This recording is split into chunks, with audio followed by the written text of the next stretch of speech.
बिस्मिल्लाहिर्रहमानिर्रहीम अस्सलाम वालेकुम स्टूडेंट्स। न्यूमेरिकल प्रॉब्लम्स है इलेक्ट्रिक फील्ड इंटेंसिटी के ऊपर। दो न्यूमेरिकल प्रॉब्लम्स है।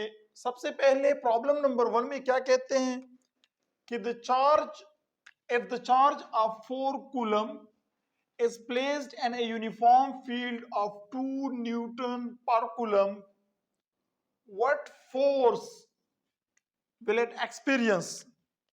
स्टूडेंट्स कहते हैं कि अगर 4 माइक्रो कूलम का कोई चार्ज है और उसको हम किसी फील्ड में रखते हैं जहां पे फील्ड स्ट्रेंथ जो है 2 न्यूटन पर कूलम है, तो उस पॉइंट के ऊपर इस चार्ज के ऊपर जो फोर्स लगती है उसकी मैग्नीट्यूड क्या होगी। तो गिवन डेटा में हम सिंपली लिख देते हैं कि गिवन डेटा जो यहाँ पे गिवन है वो क्या है। सबसे पहले जो हमें गिवन है वो मैग्नीट्यूड ऑफ चार्ज है। तो चार्ज क्यों गिवन है वो 4 कूलम है, 4 माइक्रो कूलम है। 4 माइक्रो का मतलब है 10 रेज टू द पावर -6, ये प्रीफिक्स है 10 raise to the power -6 coulomb force. इसी तरह जो इलेक्ट्रिक फील्ड स्ट्रेंथ गिवन है वो है 2 न्यूटन पर कूलम, और साथ में हमें क्या फाइंड आउट करना है, फोर्स जो है वो फाइंड आउट करना है।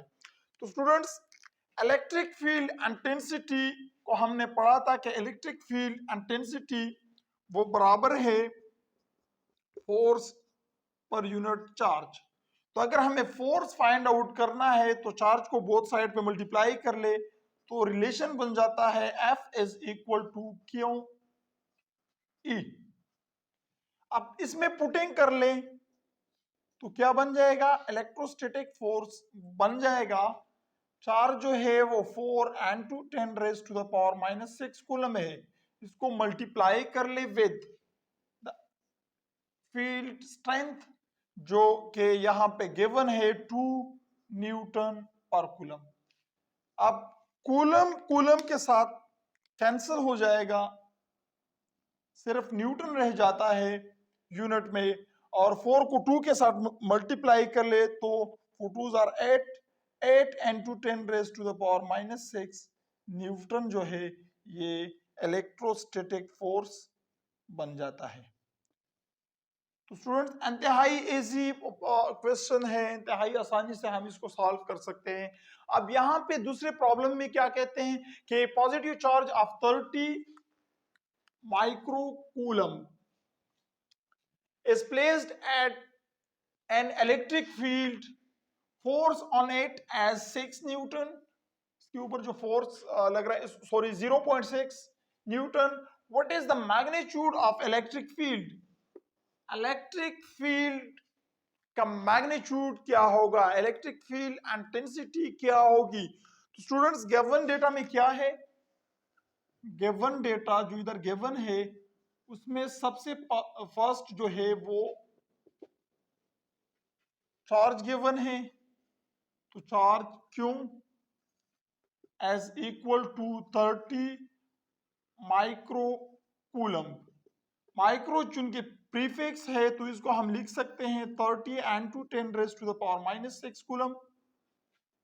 इसी तरह फोर्स गिवन है वो 0.6, ये बाकी जीरोस लिखने की जरूरत नहीं है, न्यूटन। और साथ में जो है हमें फाइंड आउट करना है इलेक्ट्रिक फील्ड स्ट्रेंथ या इलेक्ट्रिक फील्ड इंटेंसिटी।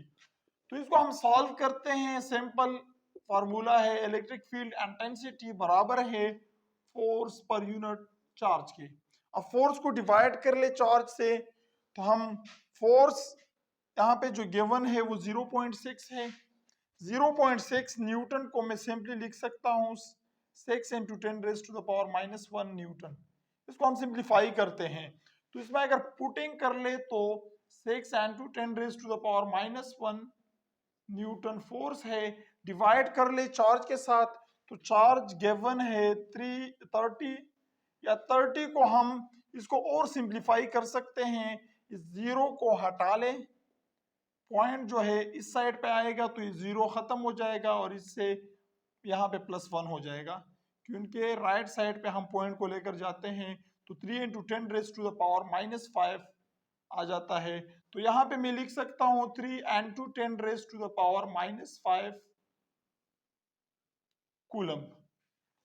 तो स्टूडेंट्स इससे क्या आता है, अगर 6 को 3 के साथ डिवाइड कर ले तो सिंपली आ जाता है 2, और n⁻10⁻1 है ऊपर, इसको हम ऊपर शिफ्ट कर लेते हैं। 10⁻5 जब ऊपर जाएगा तो ये 10⁻+5 बन जाएगा, और यूनिट्स उसी तरह आएंगे न्यूटन पर कूलम।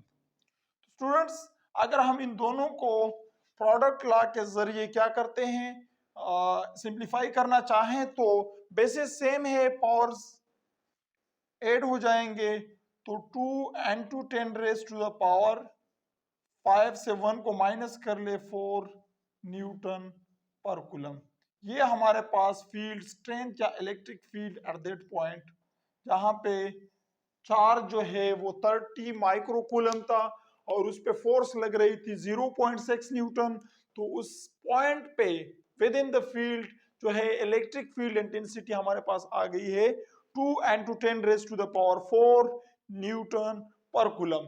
तो स्टूडेंट्स इंतहाई आसान है, वही जो है इलेक्ट्रिक फील्ड इंटेंसिटी वाला रिलेशन हमने पुट किया है, E = F/Q। इसके जरिए दोनों न्यूमेरिकल प्रॉब्लम्स जो है आसानी से सॉल्व हो गए हैं। सैंपल इसमें मैथमेटिक्स है। तो आई होप आप लोगों ने इसको समझा होगा। मिलते हैं नेक्स्ट लेक्चर में, तब तक के लिए वस्सलाम।